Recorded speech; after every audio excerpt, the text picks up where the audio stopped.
우리가 자 이제 너무 서론이 길었네. 오늘도 참 큰일이네요. 채무에 대해서 굉장히 부정적인 사고를 갖고 있는데 학생들한테 저는 이걸 부정적으로만 얘기를 하지 않습니다. 경제학에서 채무라는 것은요 효율적 기능도 있어요. 소위 그러니까 우리가 말이 좀 불편할 수 있는데 그대로 먼저 표현을 하겠습니다.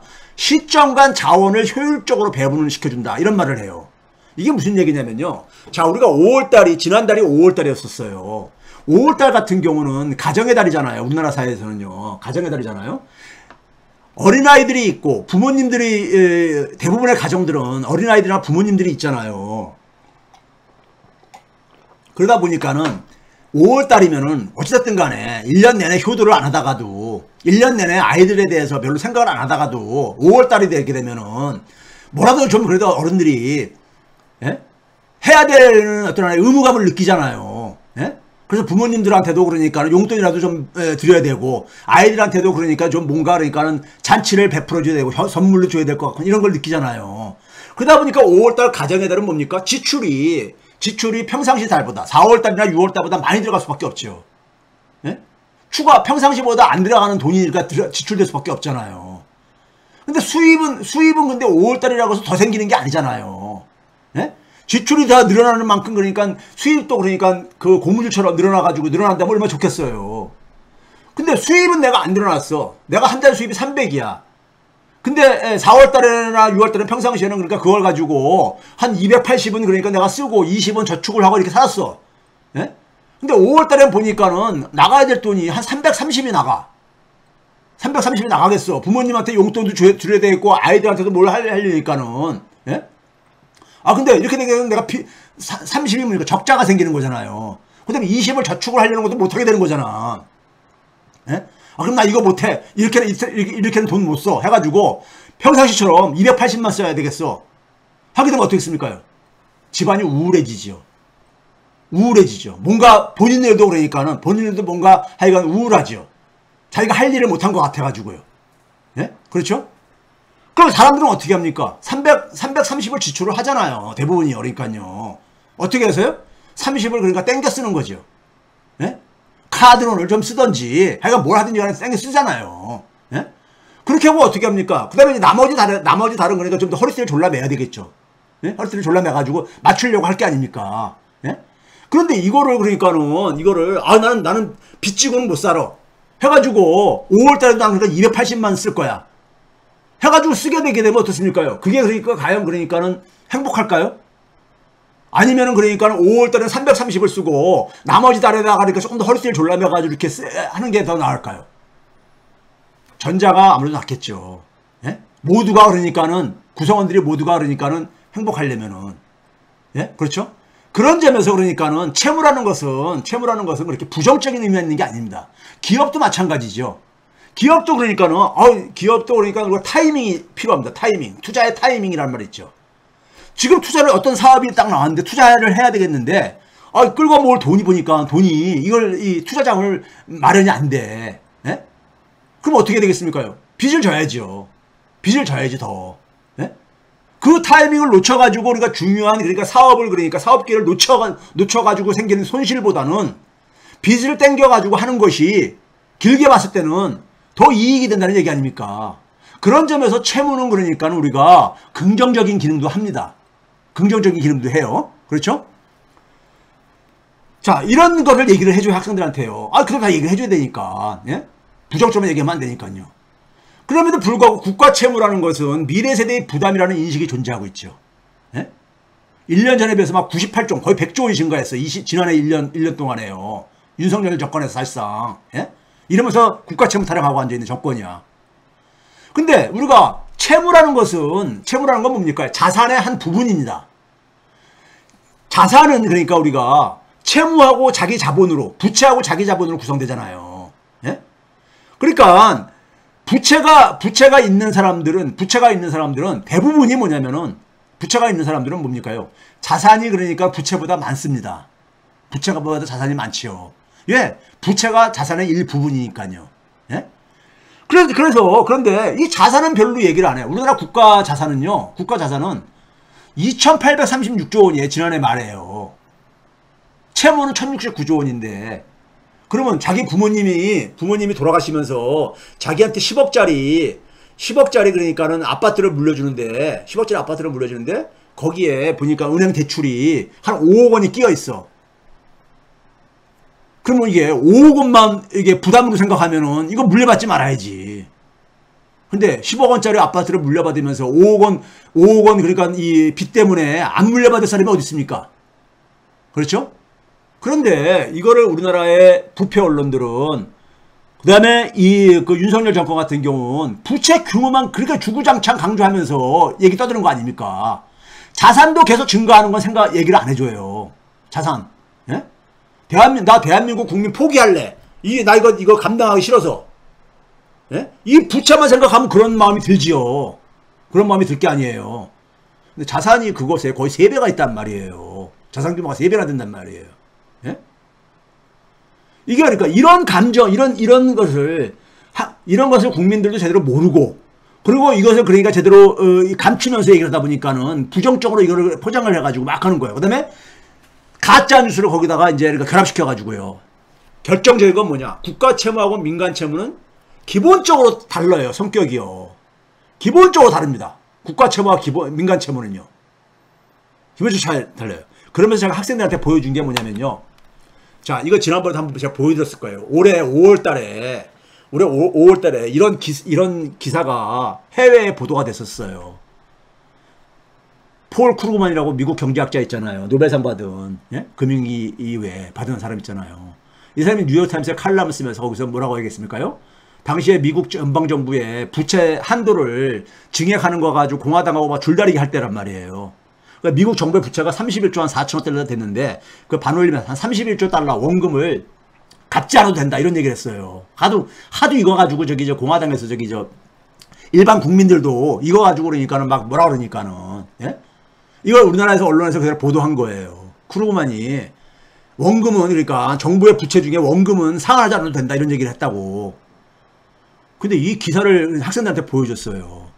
학생들한테. 자, 이 얘기 이거 듣고 여러분들 어떤 생각이 드냐? 크루그만이 제가 우스갯소리로 또라이 같냐? 어? 미친 경제학자 같냐? 명색이 그래도 노벨 경제학상 받은 사람이고 여러분들 크루그만 하면은 웬만한 사람들 한두 번씩 들어봤을 텐데 이름을. 예? 근데 여기 기사에 핵심적인 내용이 여기 두 문단으로 딱 여기 압축되어지는데 거기 보면 뭐라고 되어 있냐? 개인과 달리 정부는 죽지 않는다. 이거 맞냐 틀리냐? 맞죠? 개인은 한 100세 정도 살면 다 되게 죽지만은 정부는 그 나라가 없어지지 소멸되기 전에는 정부는 문 닫지 않잖아요. 세대가 지날수록 시간이 지날수록 매출 즉 세금 수입이 늘어난다. 이거 맞습니까 틀립니까? 네. 매년 세금 수입이 늘어나지 않느냐. 왜? 소득이 늘어나기 때문에. 네? 소득이 늘어나기 때문에.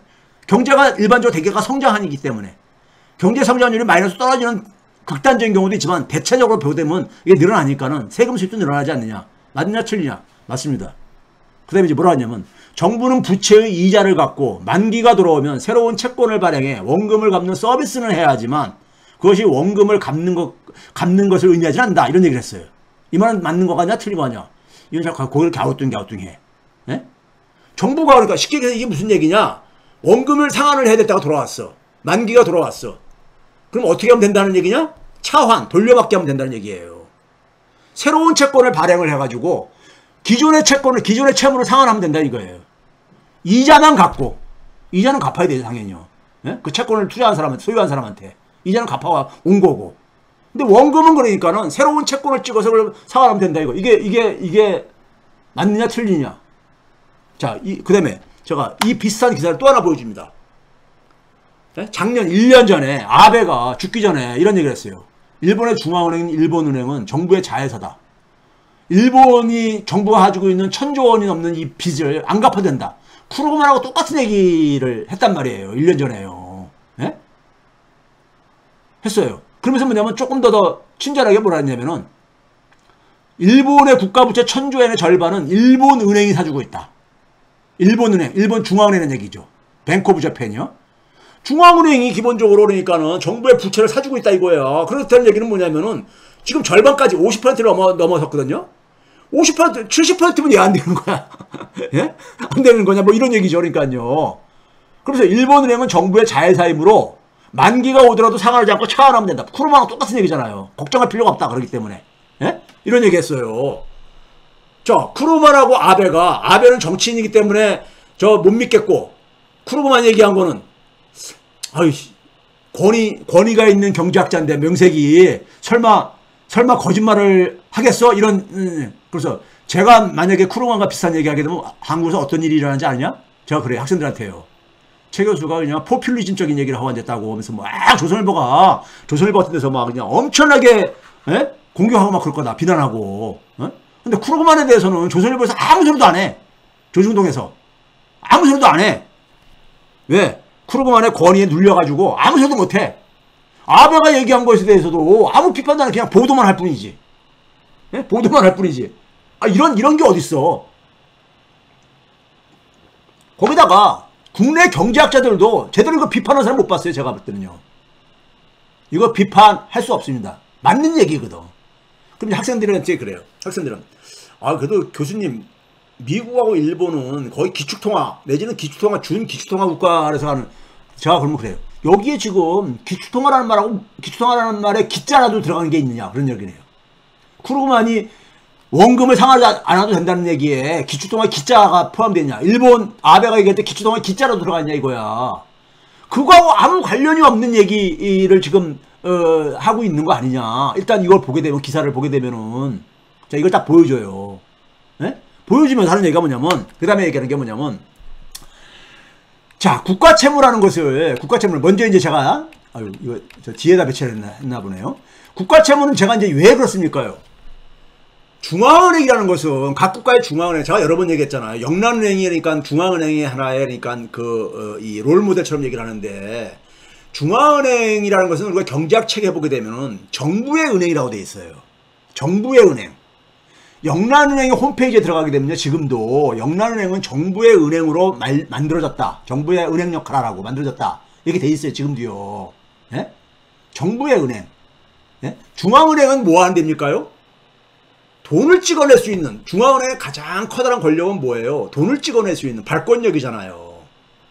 근데 그 돈이라는 건 뭡니까? 종이잖아요. 종이요, 그냥요. 물론 특수한 종이지만은, 거기에 무슨 가치가 있습니까? 거기에 무슨 가치가 있냐고요. 우리가 흔히 암호화폐에 무슨 가치가 있냐고 떠들어야 되는데, 중앙은행에서 찍어낸 건 무슨 가치가 있어요? 그 종이에. 거기다 금박지를 씌웠습니까? 뭘 씌웠습니까? 가치 없는 거잖아요. 예? 그렇죠? 그런데 그게 가치를 거기다 하는데 우리가 부여를 한 거잖아요. 부여를. 예? 소위 그러니까 우리가 이 지폐를 뭐랍니까? 불안화폐라고 하죠. 불안화폐. 법정 불안화폐를, 그러니까 우리가 지폐를 법정 불안화폐를 하잖아요. 예? 법으로 그러니까 사용할 수밖에 없는 지폐를 허용을 해준 거고, 권리를.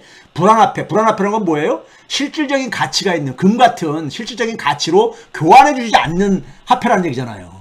예? 내가 갖고 있는 100만 원을 한국은행에 가져가가지고 금으로 바꿔주세요. 이런 미친놈 취급받잖아요. 예? 불안화폐잖아요. 그런 점에서요. 그렇죠?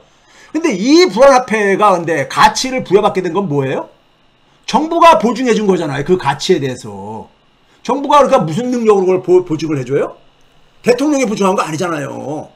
대통령이 그러니까 그 엄청난 돈을 뭘로 자기가 다 보증을 해요? 그 가치를요. 예? 결국 뭐하고 한 겁니까요? 정부가 보증했다는, 정부의 그러니까 경제력은 뭐예요? 조세.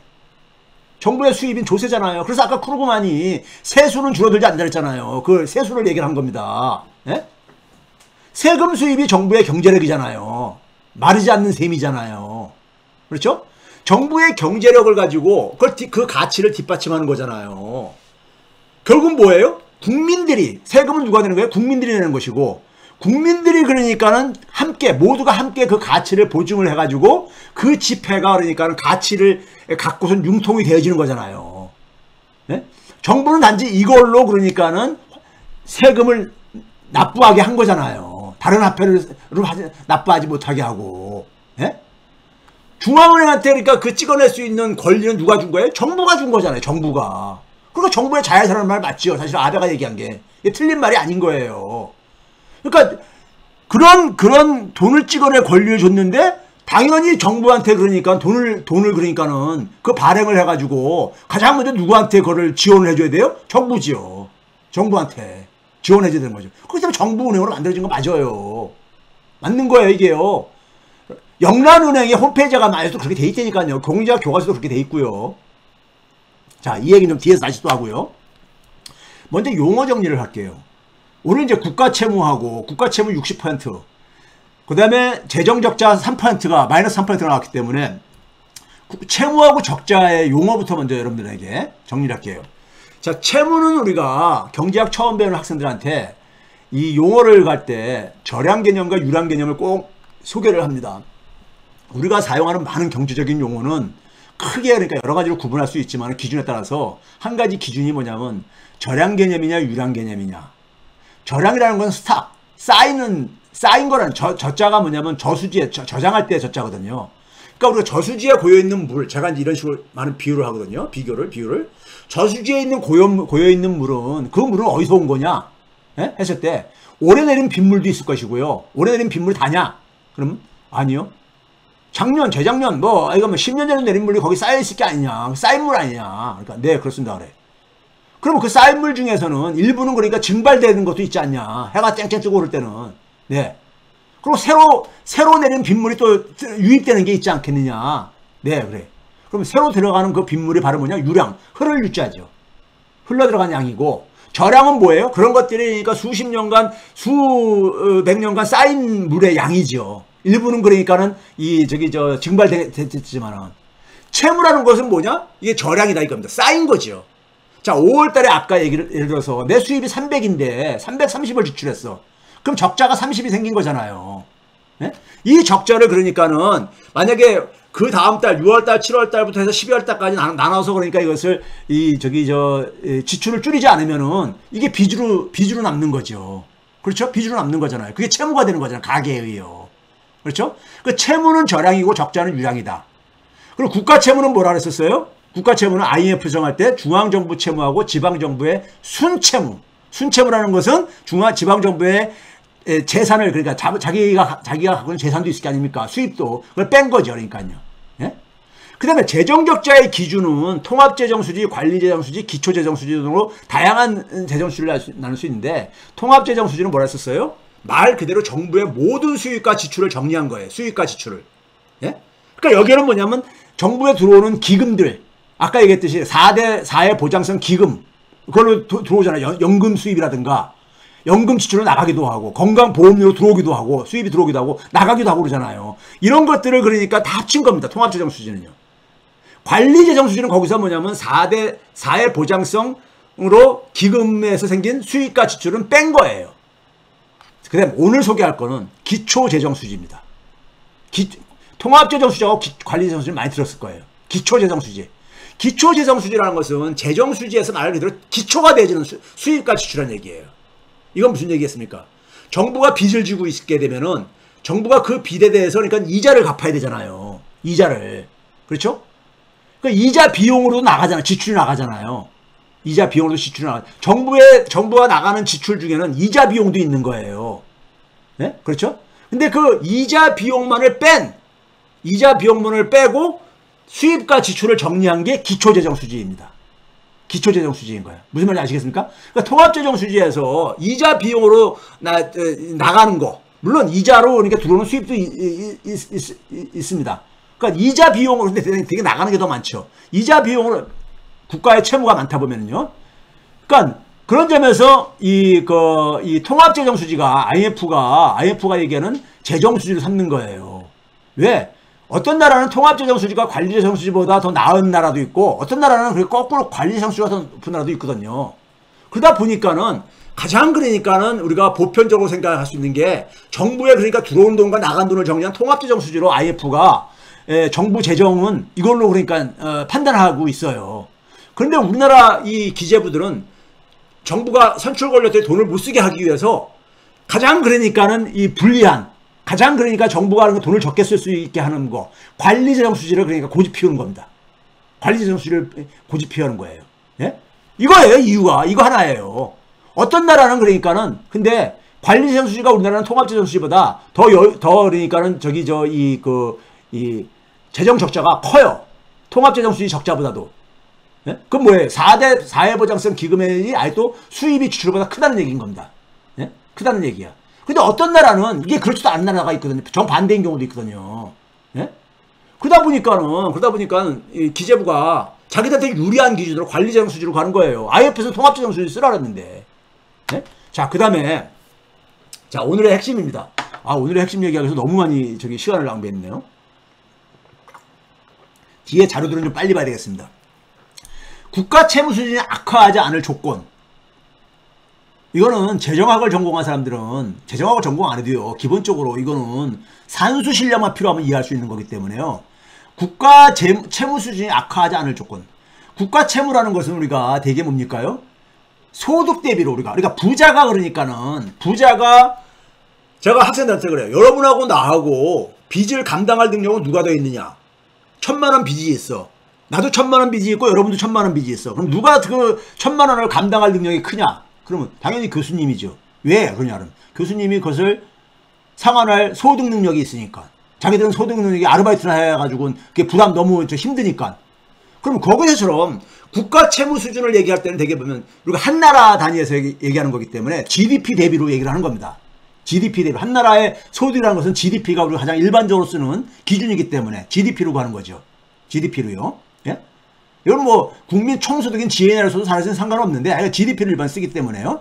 그 다음에 채무를 얘기할 때는 우리가 물가 상승을 고려하지 않은 일반적인 그러니까 화폐 단위로 얘기를 하잖아요. 내가 1000만원이 빚이 있다 하게 되면은 내년도에도 그러니까 1000만원인 것이지 물가가 그러니까는 올해 그러니까 5%가 올랐다고 해가지고 실질적인 빚이 그러니까는 예? 저기 950만 5%가 줄어도 950만원이라고 얘기를 안 하잖아요. 1000만원 빚이 그대로 남아있는 거잖아요. 그런 것을 우리가 명목이라는 명목으로 얘기하듯이 소득도 그러면 마찬가지로 비교하려면 명목소득으로 얘기해야 되죠. 물가 수준을 물가 변화를 고려하지 않은. 그래서 명목 GDP 대비 국가 채무인 겁니다. 근데 이걸 60%로 얘기한다 했잖아? 60%로요? 60이라는 수치가 이제 그러니까는 어디서 나왔는지는 좀 뒤에서 얘기하겠지만요. 뒤에서 얘기할 거고. 60이라는 얘기잖아요? 그럼 무슨 얘기입니까?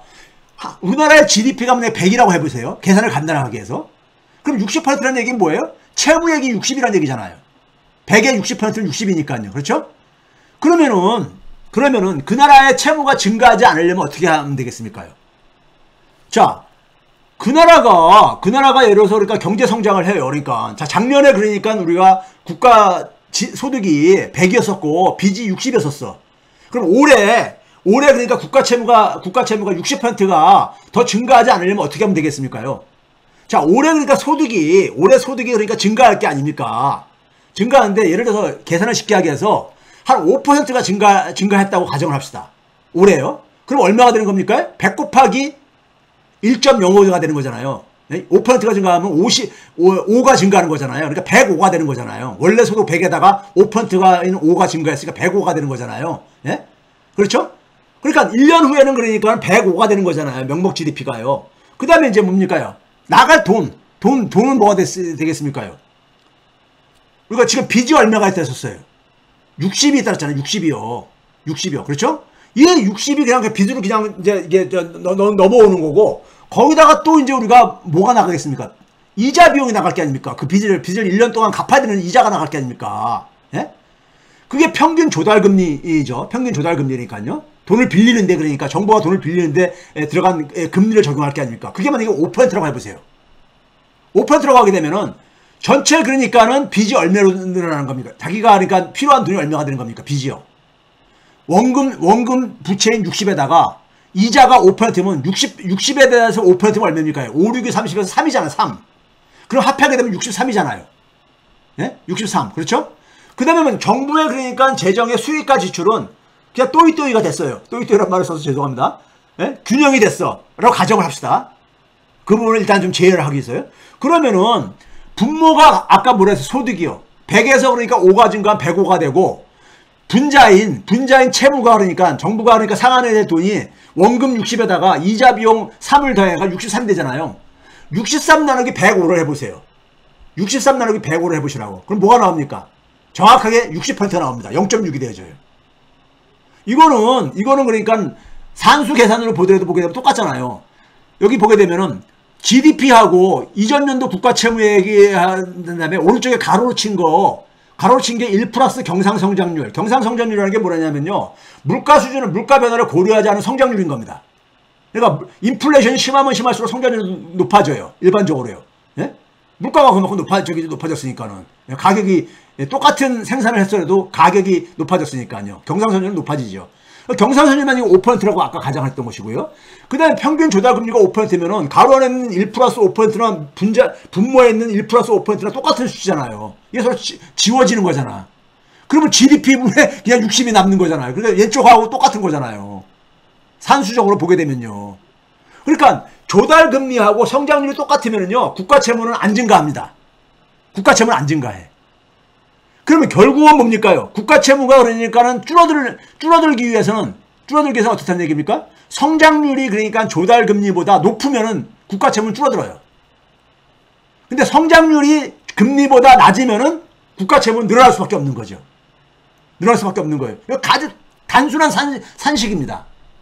여기에 이제 플러스 뭐냐면은 추가로 그러니까 올해 만약에 자기가 정부가 수입보다 지출을 더 많이 했어. 그래서 적자가 생겼어. 그럼 이게 추가가 되는 거잖아요. 빚에요. 빚에. 이게 아까 GDP 대비 3%가 바로 이겁니다. 마이너스 재정적자 3%까지. 그러면 GDP 대비 3%면은 100에 3%면은 3이 되는 거잖아요. 3이 더 추가가 되게 되면은 아까 여기서 63에다가 3을 더 더하게 되면 66이 되는 거잖아요. 66 나기 100고 하게 되면 60%가 넘어서 버리게 되죠. 넘어서 버리게 되잖아. 그럼 이게 넘어서게 되게 되면은 추경호는 어떻게 하겠다는 거다고, 어떻게 하는 거라고요? 그 다음 연도에 그러니까 기초 재정 수지를 줄이겠다 이거예요. 강제로 그러니까요. 예? 흑자로 만들겠다 이거예요. 흑자로요. 흑자로. 이게 부작용이 만만치가 않습니다. 그렇게 되게 되면요. 예? 재정을 줄이게 되게 되면 그만큼 경제에는 그러니까 부정적으로 작용할 수밖에 없거든요. 이건 현실적으로 불가능한 거야 사실은요. 정치인. 근데 이걸 법률로 해놓게 되게 되면은 거기에 발목이 잡히는 거죠. 나라 경제가 완전히 망가져 버립니다. 나라 경제가 망가져 버려. 아니, 경제가 안 좋아서 안 좋은데 재정을 그러니까 긴축까지 해. 그러면 더 성장률을 추락할 수밖에 없죠. 그러면 GDP 자체가 찌그러진다니까. 성장률 자체가 줄어든다니까요. 그러면 채무가 그러니까 오히려 더 증가하는 악순환이 될 수가 있어. 악순환이. 그러니까 이건 현실적으로 굉장히 이거는 저기 바보 같은 짓이야. 현실적으로 이렇게 되게 되면요. 이거 몇 년 못 가서 당장 법률 개정이 된다 이런 얘기 나올 정도로까지 엉망이 돼버립니다. 국가재정이요. 이거 경제 관료들이 자기들 욕심만 생각하지 이게 갖고 있는 의미를 제대로 이해를 못하는 것 같아요. 자기들이 지금 도입하겠다고 하는 것에 대해서. 자, 이거 봐보세요. 우리나라 기재부가 제가 학생들한테 그럽니다. 자, 그럼 우리 정부가 그러니까 우리나라 같은 경우 보게 되면은 조달 금리가 국채를 발행할 때 이자 비용이 얼마 들 것 같냐? 그 여러분들 제가 지난 시간에 보여드렸잖아요. 매달 재정 동향을 그러니까 정부의 살림살이에 대한 것을 책자로 내고 있다. 거기 보게 되면은 그 내용 중에 보게 되면 국채 시장에 대한 동향에 대해서 가는데 거기 보게 되면은 4월 달에 조달 금리가 전월에는 그 3.41%였었는데 3.28%다. 요새 금리가 이렇게 떨어지는 이런 상황이었었기 때문에 예? 상반기 때는 여기 연초에는요. 예? 그랬었죠. 그리고 여기 보게 되면 평균 조달 금리가 2021년도에는 1.79%. 예? 왜 2021년도에는 금리가 굉장히 낮았을 때였잖아요. 아직 금리 인상하기 전이었잖아. 제대로 그러니까 21년 8월 때부터 기준금리 올리기 시작했지만은 아직 그러니까 본격화되기 전이었잖아요. 그러니까 2022년도에는 금리를 많이 작년에 많이 올렸을 때잖아. 그러니까 3.17%로 올라간 거야. 예? 올라간 거야. 그러니까 이 평균 조달 금리가 쭉 나와. 이거 가지고 여러분들 계산을 한번 해보면 돼. 예? 그 다음에 발행 잔액이 있을 게 아니냐. 정부가 국채를 발행한 잔액. 그러면 여기 얼마 21년도에 844조 원 정도를 국채를 발행했다는 거야. 그럼 평균 조달금리가 1.79%면은 그 이자가 얼마인지 계산할 수 있는 거 아니냐. 843.7조 곱하기 0.0179를 곱하게 되면 이자 부담이 나오는 거 아니냐. 이 얘기예요. 이게 정부가 부담하는 이자 부담이야. 이거 계산하는 거 어렵지 않잖아. 그냥 산수잖아, 산수. 학생들한테 이거를 방법을 알려줘요. 여기서 계산해 보라고. 2022년도에는 이자 부담이 얼마나 나왔겠느냐. 이거 계산할 수 있지 않냐 이거야. 국채 발행 규모가 있고 거기에 곱하기 조달 금리가 있으니까 평균 나가는 비용이 있지 않겠냐 이거예요.